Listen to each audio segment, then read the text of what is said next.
7월 30일 새 생명의 아침입니다. 기도하시며 시작하겠습니다. 거룩하신 주님 감사합니다. 오늘 이 하루를 다시 한번 저희들에게 주심으로 인하여 온전히 주님을 섬기며 그리고 또한 이 세상 가운데에 주님을 드러낼 수 있는 기회 주심에 감사합니다. 오늘 이 하루가 온전하게 주님께 드려진 하루 되게 하여 주시옵시고 이 하루를 통하여서 주님과 더욱더 교제하며 주님의 복됨을 의지하며 주님과 공전에 함께 동행하는 하루 되게 하여 주시옵소서. 예수님의 이름으로 기도드리옵나이다. 아멘. 오늘 주시는 하나님의 말씀은 사사기 13장 21절부터 25절까지의 말씀입니다. 여호와의 사자 마노아가 그의 아내에게 다시 나타나지 아니하나니 마노아가 그제야 그가 여호와의 사자인 줄 알고 그의 아내에게 이르되 우리가 하나님을 보았으니 반드시 죽으리로다 하니 그의 아내가 그에게 이르되 여호와께서 우리를 죽이려 하셨더라면 우리 손에서 번제와 소제를 받지 아니하셨을 것이요 이 모든 일을 보이지 아니하셨을 것이며 이제 이런 말씀도 우리에게 이르지 아니하셨으리이다 하였더라. 그 여인이 아들을 낳음에 그의 이름을 삼손이라 하니라. 그 아이가 자라매 여호와께서 그에게 보고해 주시더니 소라와 에스다올 사이 마하네단에서 여호와의 영이 그를 움직이기 시작하셨더라. 아멘. 하나님을 경외한다는 것은 무엇을 의미하는 것일까요? 그것은 하나님에 대한 두려운 마음과 또는 그 가운데에서 즐거움을 갖는 것입니다.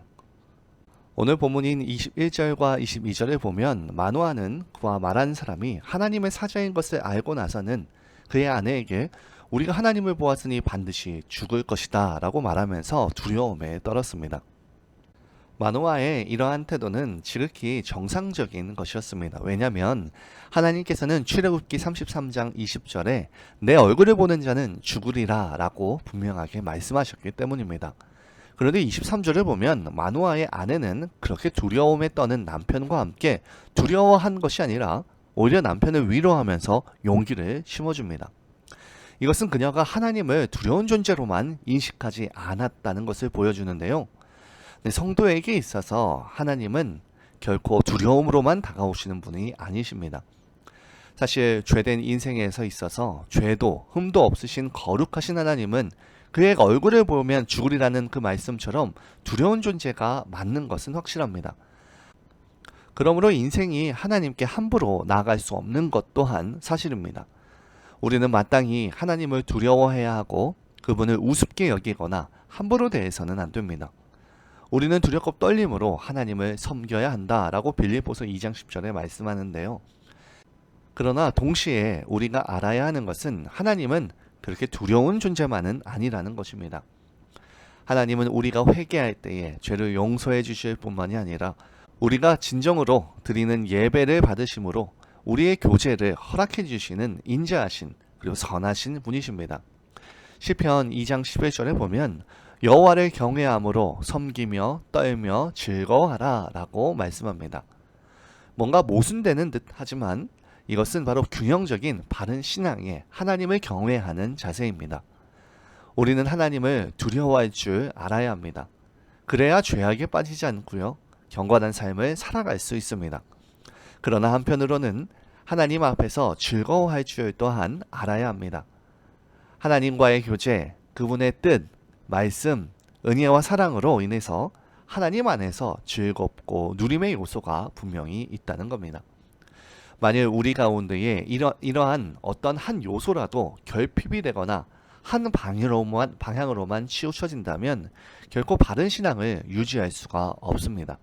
그러므로 하나님을 두려워할 때에 두려워해야 하고요. 또한 하나님과의 깊은 교제 속에서 그분으로 인하여서 즐거움 가운데로 또한 들어가야 합니다. 시편 100편 2절에 기쁨으로 여호와를 섬기며 노래하며 그의 앞에 나아갈지라 라고 말씀합니다. 오늘 이 주어진 하루가 주님에 대한 그 경외함과 주님에 대한 두려움으로 인하여서 죄로부터 멀어지며 또한 주님의 인격과 주님의 사랑과 섬김으로 인하여서 그 안에서 감사와 기쁨으로 나아가는 저와 여러분들에게 소망합니다.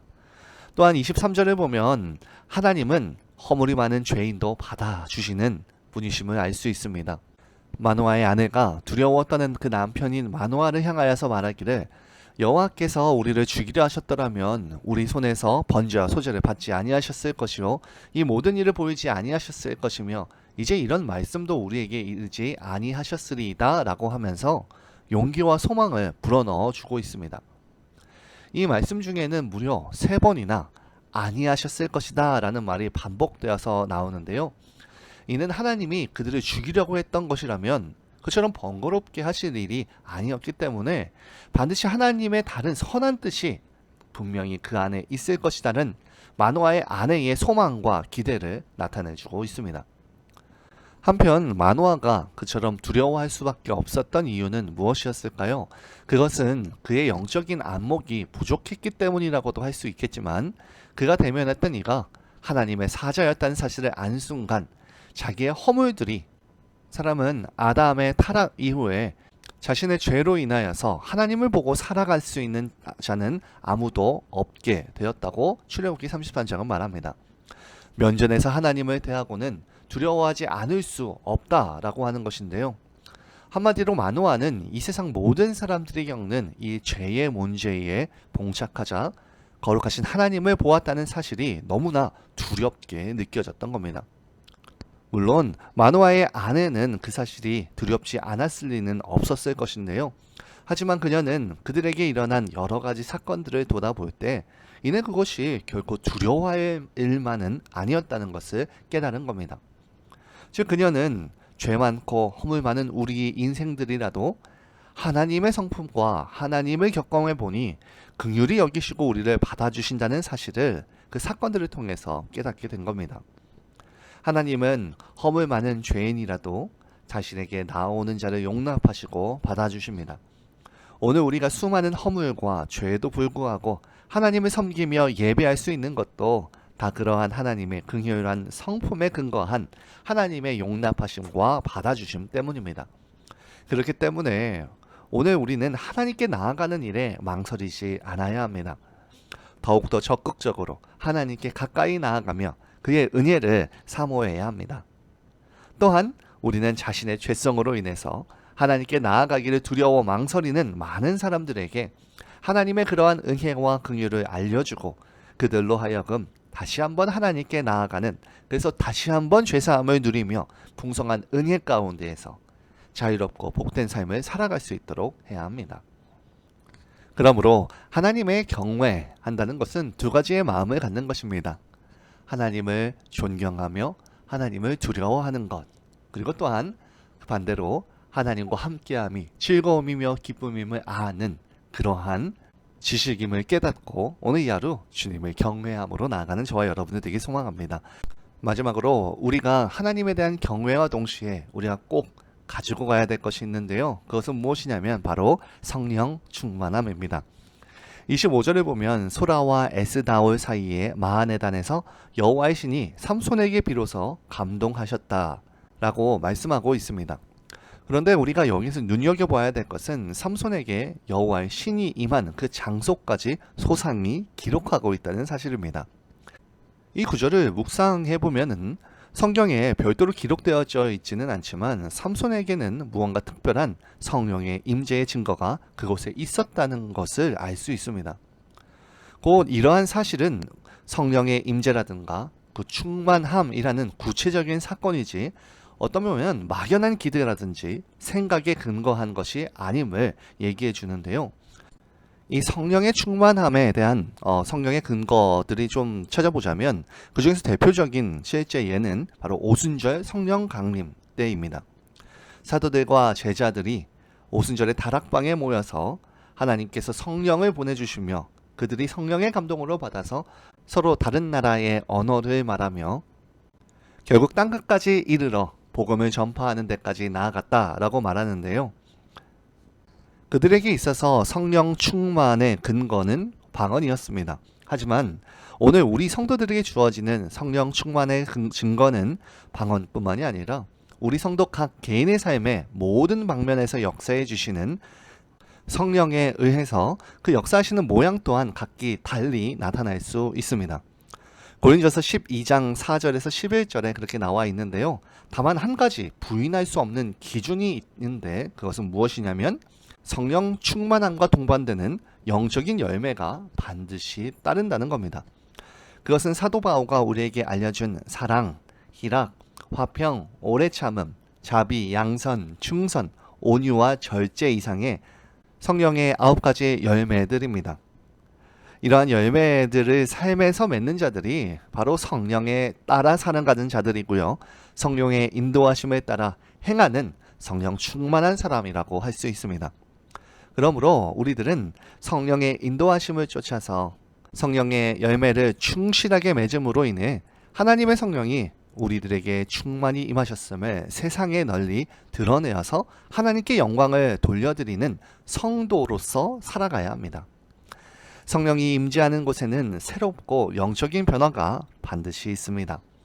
초대교회 성도들은 가는 곳마다 성령의 열매를 풍성히 맺음으로 인해서 많은 사람들의 칭송을 받아 회개하는 사람들의 수가 날마다 늘어갔다라고 사도행전은 적어주고 있는데요.